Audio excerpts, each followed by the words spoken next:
Bonsoir et bienvenue en ce jeudi 12 août 2021 et nous en sommes arrivés ce soir à la méditation numéro 510 et plus particulièrement la méditation numéro 224 dans le livre de l'Apocalypse que nous méditons depuis le 1er janvier de cette année.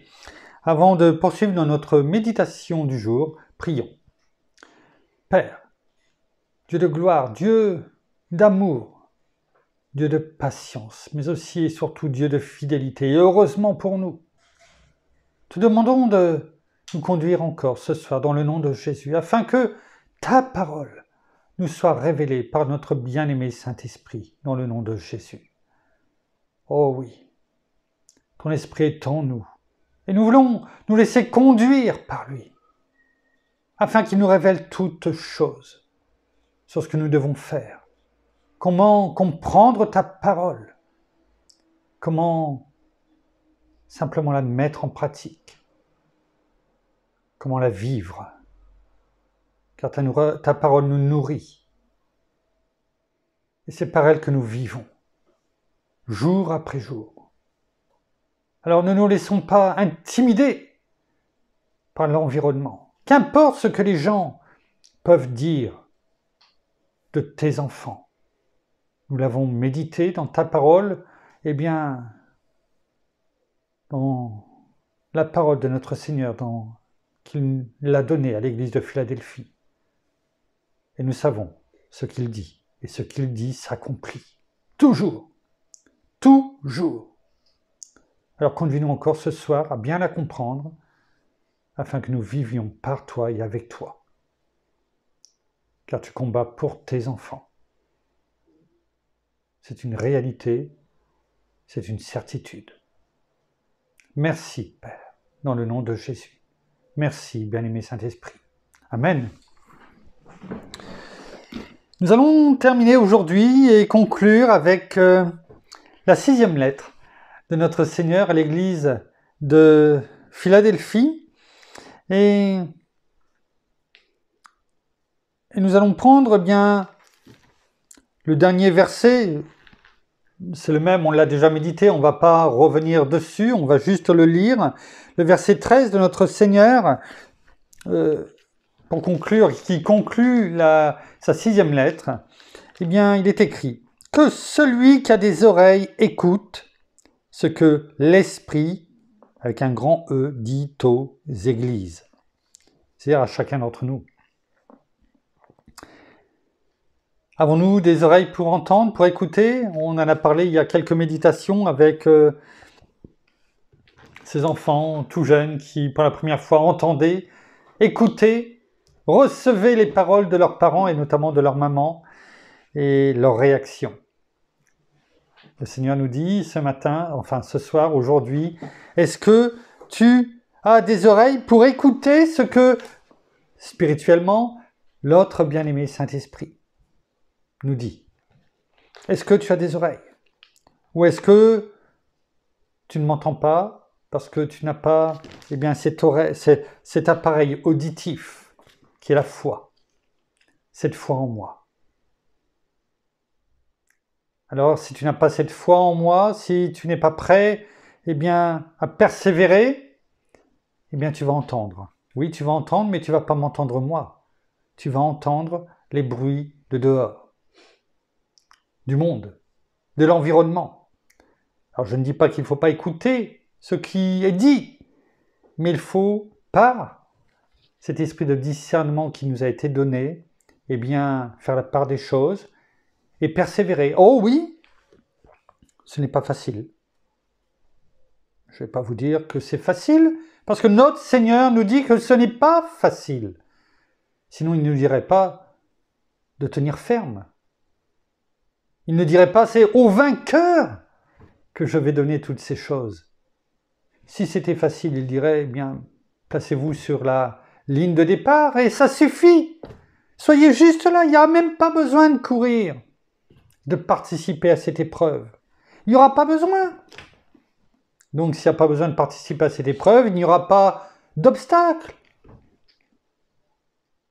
Il n'y aura même pas besoin de se fatiguer, de transpirer. Mais ce n'est pas du tout ce que le Seigneur nous dit. Il nous dit « ô vainqueur ». Et pour être vainqueur, il faut passer la ligne. Et qui dit passer la ligne, eh bien, il va falloir courir, oui, se fatiguer spirituellement, persévérer alors que notre corps, eh bien, comme un athlète, eh bien, dit « je n'en peux plus, j'ai un point de côté, je suis exténué, j'ai envie d'abandonner ». Mais le Seigneur est là et il te dit « persévère, persévère ». Oui, peut-être que nous aurons besoin de nager ou de poursuivre notre course avec un vent violent devant nous. Ce vent, non pas de l'esprit, mais ce vent du monde qui envoyé par l'ennemi, qui veut nous faire arrêter. Parce que c'est dur de courir contre le vent. Il veut nous renvoyer en arrière. Avec ces vents violents, avec cette pluie, peut-être cette grêle, et oui, il va falloir avancer à contre-courant. Il va falloir prendre des positions. Et prendre une position, quelle que soit cette position que l'on prend, cette décision, il va falloir la tenir ferme. Et il va y avoir des vents violents. Certains arbres seront arrachés, mais pas nous, pas en tant qu'enfants de Dieu.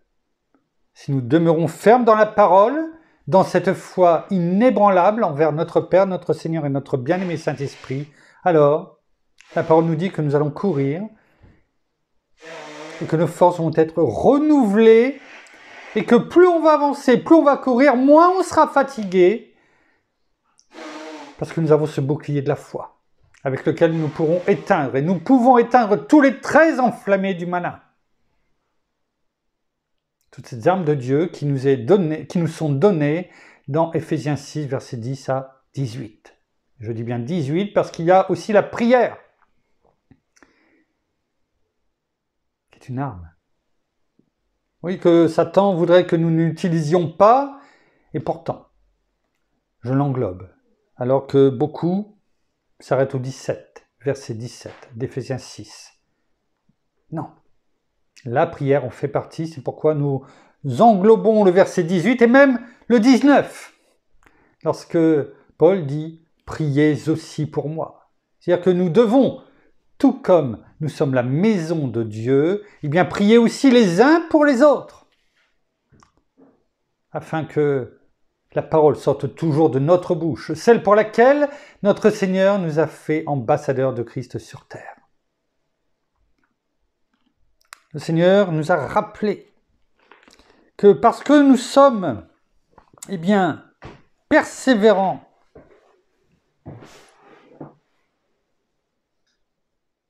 en lui, verset 10 de cette lettre de notre Seigneur à l'église de Philadelphie, chapitre 3, versets 7 à 13, eh bien, il nous a dit, parce que tu as gardé la parole de la persévérance en moi, c'est-à-dire parce que tu as gardé tout ce que je te dis, parce que tu as eu foi en moi, parce que tu as cru en moi, au message que je t'ai donné, à la parole, mais aussi peut-être eh bien, à ce que je t'ai dit personnellement.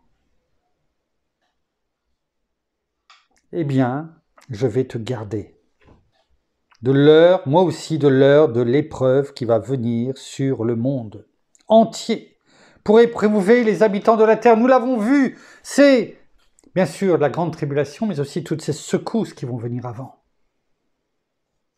Est-ce que nous tiendrons ferme face à l'ennemi, face à toutes ces promesses, non pas de Dieu, mais de l'ennemi, de l'environnement?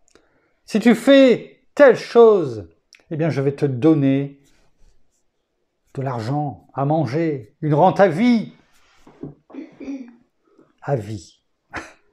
vie terrestre, mais pas pour l'éternité. Que faire dans ces cas-là? Tout comme le Seigneur nous a donné et a donné à ses enfants ou à son peuple en tout temps, eh bien le choix. Tu me suis ou tu suis le monde? Je mets devant toi le chemin de la bénédiction et de la malédiction, de la vie et de la mort. Voilà ce que tu as devant toi. Choisis la vie. Le Seigneur nous dit, notre Père, la parole nous dit de choisir la vie. Chacun doit faire ce choix. Moi, je ne suis que les cordes vocales de la parole.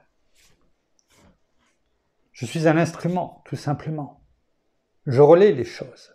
Alors, que devons-nous faire? Céder. Quand je dis céder, c'est pas céder, S'-A-I-D-E-R, du verbe céder les uns les autres. Mais céder, C-E-D-E-R, c'est-à-dire plier les chines. Courber les chines, c'est-à-dire en fait, ça veut dire mettre un genou à terre, voir les deux devant le monde. Et donc par là, devant l'ennemi de ce monde, enfin l'ennemi qui dirige ce monde, et on sait c'est qui, bien sûr, c'est Satan. On est là pour dire la vérité, on n'est pas là pour tourner autour du pot. Hier, nous avions terminé sur l'image de l'entraide, oui, hein, avec deux athlètes. Et pour résumer, aujourd'hui, qu'est-ce que c'est qu'un vainqueur? C'est quelqu'un qui va faire face, malgré toutes les critiques, les calomnies, les jalousies, les « tu ne pourras jamais y arriver »,« tu es trop gros »,« tu es trop maigre »,« tu n'es pas assez intelligent »,« tu ne connais personne ». Personne n'acceptera ce que tu dis. Personne n'acceptera de te suivre. Tout le monde est contre toi. Mais nous sommes des vainqueurs. Nous sommes des vainqueurs. Oh, non pas parce que nous sommes forts par nous-mêmes, mais parce que Dieu est avec nous. Parce que notre Seigneur, eh bien, a tout accompli à la croix pour nous. Il a dit, tout est accompli. C'est-à-dire qu'il n'y a plus rien d'autre à faire, simplement attendre son retour.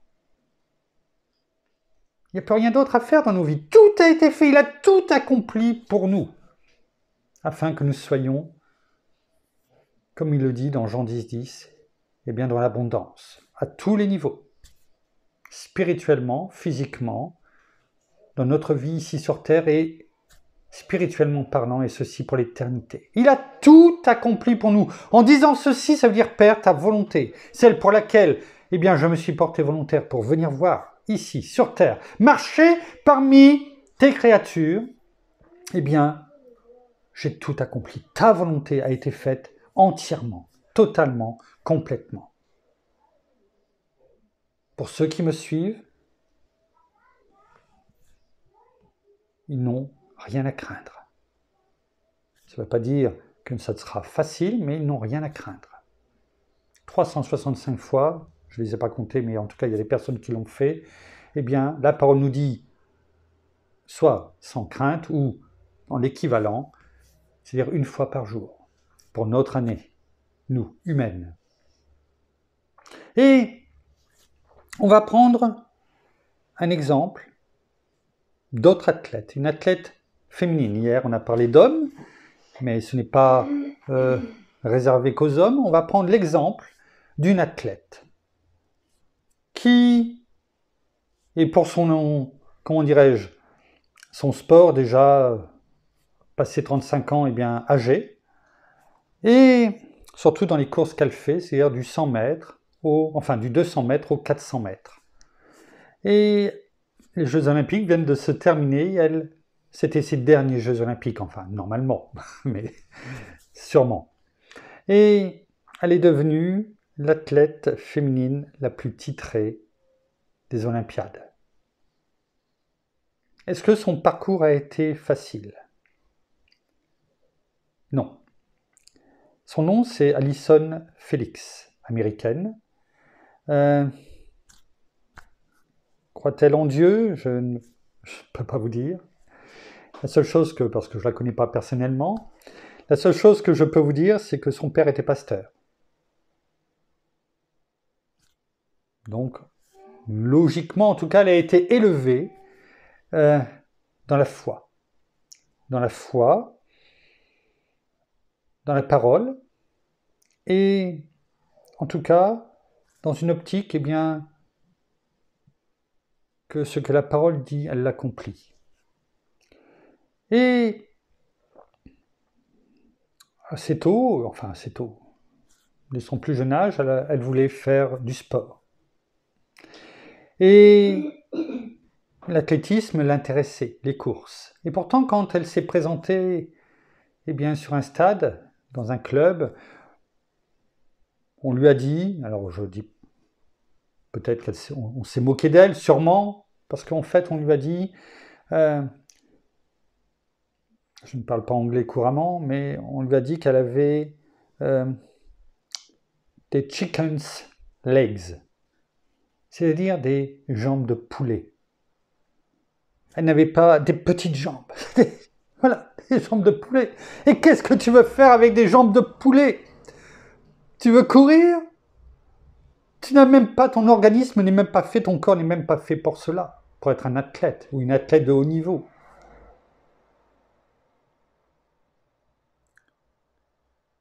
Sûrement beaucoup de personnes ont dû se moquer d'elle. De personnes de son âge, elle devait avoir 10, 11 ans. Et les enfants sont méchants à cet âge envers les autres. Alors, elle a arrêté. Non. Ça ne l'a pas découragée. Et pourtant, elle était jeune. Et elle a poursuivi, elle a persévéré. Et elle a commencé à battre des records aux États-Unis, dans ses catégories d'âge, jusqu'au record du monde de sa catégorie, je crois junior. Et elle a commencé, comme cela se passe aux États-Unis, eh bien, à faire ses courses, on va dire, qui leur permettent, eh bien, en étant dans les trois premières, eh bien, d'être qualifiés pour les championnats du monde et après pour les Jeux Olympiques. Je passe, bien sûr, des étapes. Et elle s'est qualifiée pour les championnats du monde, pour les Jeux Olympiques.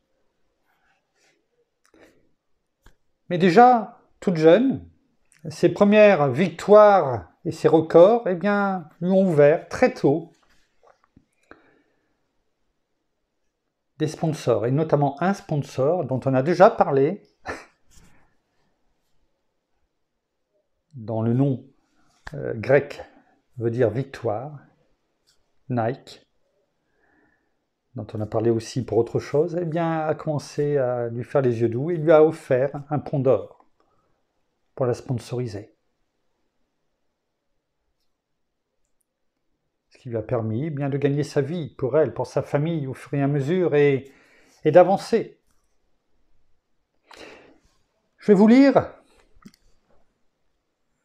ce qu'un pasteur que je suis depuis déjà maintenant quelques années, parce que chacun est là pour apporter. Il y a des choses que l'on ne peut pas forcément voir et que d'autres font, et c'est ce que notre bien-aimé Saint-Esprit nous permet de faire, et notamment au niveau des partages que je fais chaque jour, c'est aussi pour ça, pour que cela nous fortifie dans la parole. Je vais vous lire ce qu'il y a 2 jours. Vous voyez comme quoi il n'y a jamais de hasard. Il écrivait lors de ses partages, enfin de ce qu'il fait au quotidien, pratiquement, et que j'apprécie. Il le sait, je lui ai déjà dit, et je vais vous lire tout simplement ce qu'il fait, et ce qu'il dit, ce qu'il a écrit. Alison Félix est merveilleuse. Je vous ai conté un petit peu son histoire auparavant. Très jeune, elle a été repérée par Nike, donc cette société sportive, qui lui a fait un gros contrat financier. Mais quand elle est tombée enceinte, et ça c'était en 2018, donc elle avait déjà fait, elle a été championne olympique, championne du monde plusieurs fois, etc. Ils ont rompu ce contrat, car elle voulait continuer cette grossesse. En quelques mots, ils lui ont dit, eh bien, il le met, vous ne serez jamais une championne si vous avez ce bébé. Ouais. Cela conforte un petit peu ce que nous avions parlé il y a quelques mois sur cette chaussure que Nike a sortie qui faisait la promotion du diable, de Satan, avec dessus écrit Luc 10, 19, pour se moquer. Et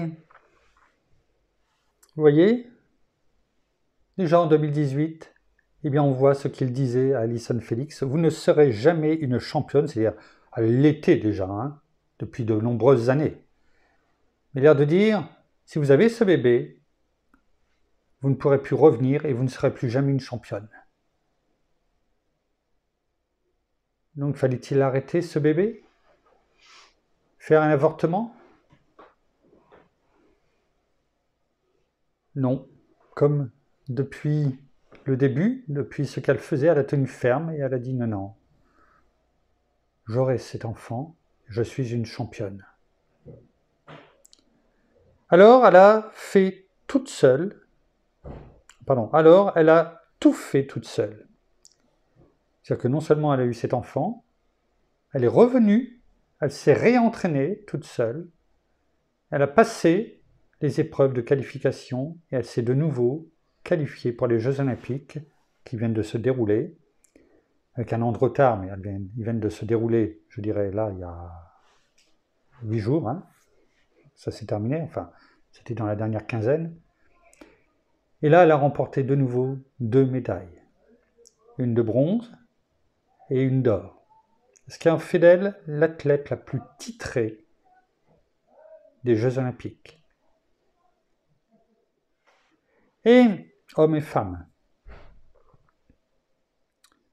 elle a lancé sa propre marque de chaussures, ce que fait notamment cette société, donc Nike.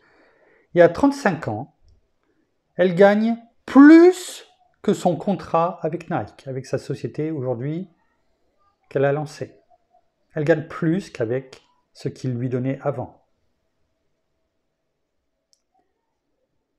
Il dit, Pasteur Joseph, ne laissez pas les autres démolir les rêves que Dieu vous a donnés. Dieu, à toutes et à tous, nous a donné un rêve, un songe, une vision, une destinée.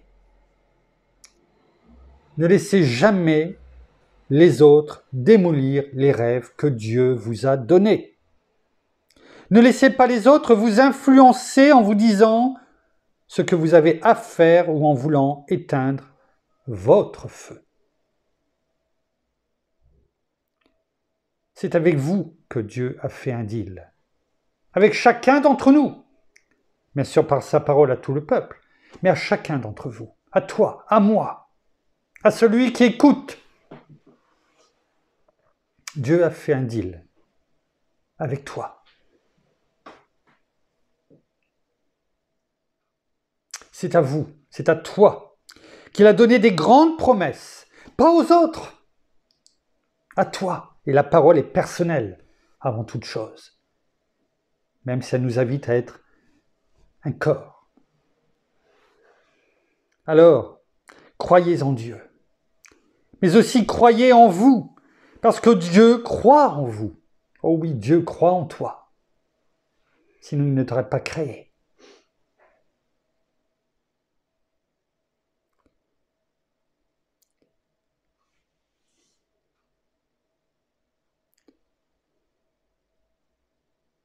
Croyez dans le potentiel qu'il a mis en vous pour une vie qui va faire la différence.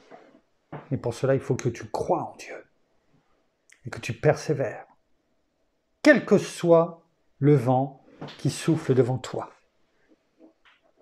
La parole nous dit dans Jérémie 29, 11, chapitre 29, verset 11, « Je connais les projets que j'ai pour vous, et ce sont des projets de paix et non de malheur, pour vous donner un avenir et de l'espérance. » Cette espérance, c'est cette foi, la foi d'Abraham, pour laquelle notre Seigneur, notre Père, lui a compté comme justice, pour lequel il l'a béni en toutes choses pour 1000 générations dont nous faisons partie.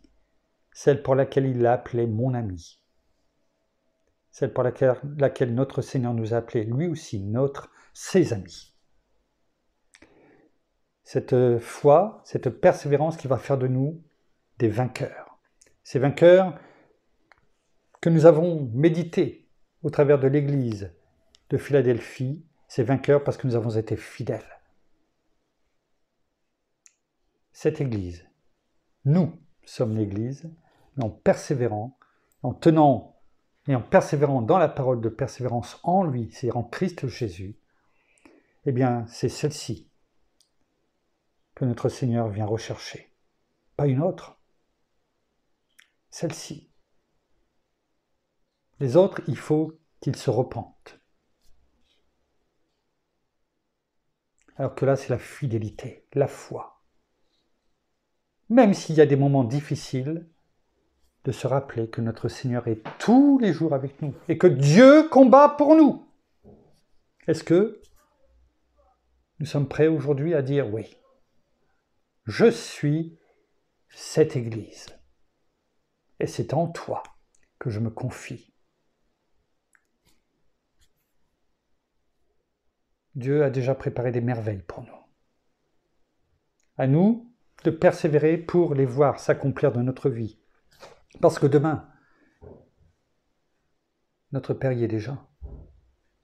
À chaque jour, le matin quand nous nous réveillons, il est là. Il est devant notre journée. Et il nous préserve aussi nos arrières. Pour terminer, sur cette conclusion, on va dire, de cette église de Philadelphie, cette persévérance et cette, comment dirais-je, victoire, ces vainqueurs que nous devons être. Et on sait parfaitement que l'ennemi essaiera toute chose pour nous détourner et pour que nous vivions dans la peur. Parce que la peur nous fera faire quoi? Ou il fait faire quoi? Eh bien n'importe quoi. La peur fait que nous partons dans tous les sens. Physiquement parlant, nous courons dans tous les sens et nos pensées aussi. Nous ouvrons cette porte à la peur. Et là, on commence à être bombardé partout dans notre cerveau. Rappelez-vous, 200 milliards de cellules dans notre cerveau, chacune rattachée à 10 000 neurones. Alors imaginez à quelle vitesse ça va partout dans notre tête. Et nos pensées. Et nous avons le renouvellement de nos pensées, nous avons la pensée de Christ. Alors, oui, l'ennemi essaiera toujours de nous avoir. Je vais vous lire simplement, pour preuve, ce que nous avons reçu, ce que j'ai reçu, parce que c'est à mon nom, en fin de journée. Il était 17h, 18h, donc un peu avant la méditation. De la sécurité sociale, pour nos amis étrangers, donc le service de santé au niveau national. Et je vais vous lire ce qui a été envoyé pour inciter les gens. Aujourd'hui, à les suivre eux plutôt que de suivre la parole de Dieu. C'est-à-dire cette persévérance en moi, dit Jésus. Je sais qu'il y a dans l'Église des divisions, l'ennemi divise pour mieux régner. Donc je ne juge pas ceux qui auront été se faire vacciner, y compris dans l'Église, je ne les juge pas. C'est leur façon de voir les choses, c'est leur droit. Il ne faudra pas venir pleurer, peut-être demain aussi. Moi, ma persévérance, je l'ai en Christ, en notre Père qui me dit « Sois sans crainte, car je suis avec toi et je combats pour toi. » En tout cas, je ne suis pas, comme je l'ai déjà dit, ainsi que ma famille anti-vaccin. Je suis simplement contre ce vaccin qui nous est imposé de bien étrange façon. Et plus on nous oblige à faire les choses, plus on devrait se poser la question et avoir ce discernement nécessaire. En tout cas, tant qu'on ne saura pas réellement qu'il n'y aura pas eu suffisamment de recul, celui-ci, non pas les autres, celui-ci me semble bien étrange. Ce courrier que j'ai reçu électroniquement, donc ce message, c'est « Bonjour Frédéric Baudard, préparez la rentrée de septembre avec un schéma vaccinal complet. En gras, le pass sanitaire vous sera demandé. tous les centres de vaccination sont accessibles sur rendez-vous. Consultez le flyer, avec un flyer en dessous, un bouton à cliquer pour voir par rapport à notre géolocalisation, là où on peut prendre rendez-vous. Pour assurer l'immunité collective, chacun doit être acteur. Même si vous êtes déjà vacciné, partagez, c'est un ordre, EZ, et incitez, EZ, votre entourage à le faire. Pour les mineurs de, en gras, 12 à 17 ans, c'est l'âge de nos deux dernières filles, enfin, ils sont dans cette tranche d'âge, 12 et 15 ans, enfin, bientôt 16 pour notre fille qui est encore avec nous. Le délai est fixé, et de nouveau en gras, au 30 septembre 2021. Avec toute mon attention, votre correspondant de l'assurance maladie, bien sûr sans nom, parce qu'il ne faut pas mettre de nom, donc c'est, entre guillemets, anonyme, même si on sait d'où ça vient, mais c'est anonyme. Notre père, lui, ne s'est jamais caché. Il n'a jamais envoyé de lettre anonyme, il a signé. Il a signé chaque mot de sa lettre. Le Seigneur les a signés. Et de son sang, eh bien, il l'a attesté.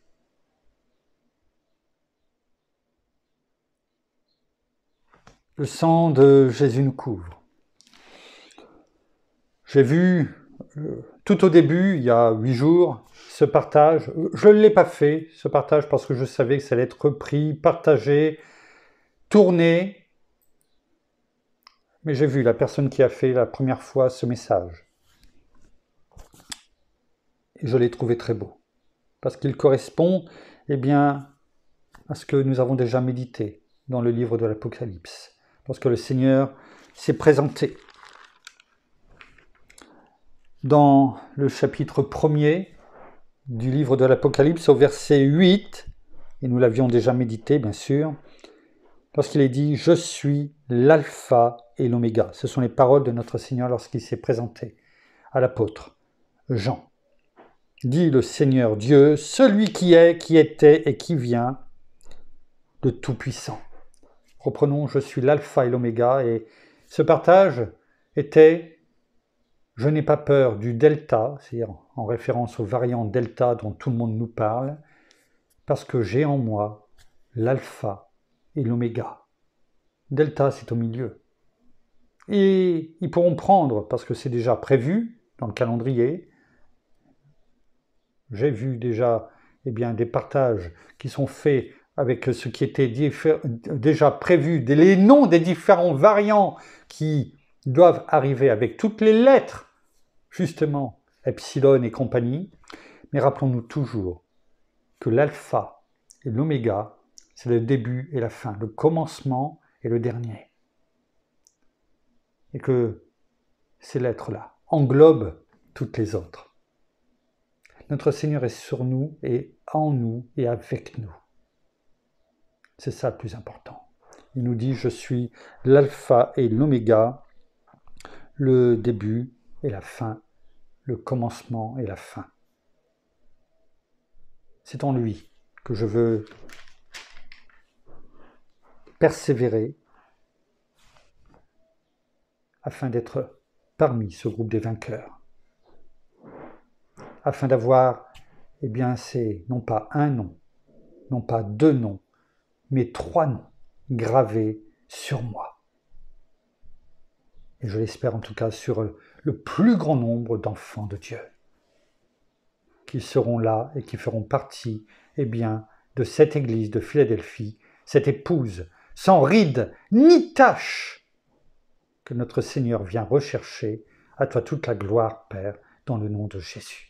Merci, bien-aimé Saint-Esprit, une fois de plus, pour ce que tu nous as permis de dire aujourd'hui, ce que tu nous as montré, afin de conclure cette 6e lettre à l'église de Philadelphie, cette église fidèle, alors que notre fidélité soit sans commune mesure et que vraiment, nous te serions dans nos cœurs, dans nos bouches, dans nos vies, que tu sois toujours le premier. Nous terminons par la prière. Oh, merci Seigneur, et bien encore ce soir pour ta parole, merci encore pour tes révélations, merci aussi pour ta présence dans nos vies. Oui, merci parce que tu es là, à chacun de nos pas. Merci parce que nous n'avons pas peur, car nous sommes tes enfants. Nous ne sommes plus ces esclaves de la peur, nous avons été libérés de cette peur. Alors, merci pour tout ce que tu fais dans la vie de chacun, même si nous pouvons être éprouvés par tout ce qui se passe au jour d'aujourd'hui dans le monde, dans tout ce que nous entendons, que ce soit sur les réseaux sociaux, que ce soit dans notre travail, ou même dans nos familles, ou même dans nos plus proches. Ne soyons pas déstabilisés. Recadrons-nous sur toi, car nous l'avons entendu, nous l'avons compris. Tu es le début et la fin. Et nous savons qu'avec toi, il n'y a pas de fin complète, puisque nous savons où nous sommes et où nous allons. Et nous savons que nous avons cette vie éternelle, cet espoir, cet amour que tu mets en nous. Et nous savons que tu ne nous abandonnes en aucun cas. Alors sachons toujours rester droit, fidèle, intègre et juste. C'est ce que tu nous demandes.